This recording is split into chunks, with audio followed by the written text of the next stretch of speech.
Hallo zusammen und herzlich willkommen zu einer weiteren Review. Das mal vom Lego Creators Cargo Heli Set 31029.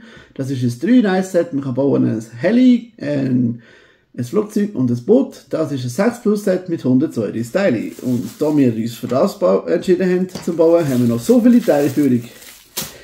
Auf der Verpackung hat es normalerweise so einen Helikopter, aber wir haben es gebraucht gekauft. Darum haben wir nur noch die Anleitungen und das Flugzeug und so weiter. Wir können eben auch noch das Boot bauen, aber wir haben es wegen dem kleinen Flugzeugbau gekauft, dass der Aaron ein bisschen Flugzeug hat für auf seine Startpiste. Das ist das Gewicht. Man kann natürlich das theoretisch auch aufsammeln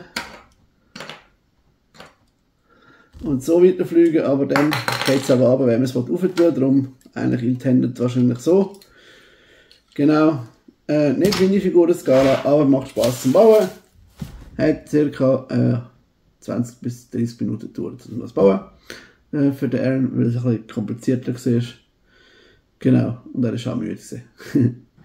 Wie auch immer, ich hoffe, euch hat das Video gefallen. Wenn ja, lasst den Daumen nach oben da. Wenn nicht, lasst einen Kommentar da, warum das euch nicht gefallen hat. Und schaut bitte das nächste Video und schickt das an jemanden, der das gerne schauen will. Danke vielmals fürs Zuschauen und bis nächstes Mal. Ciao zusammen!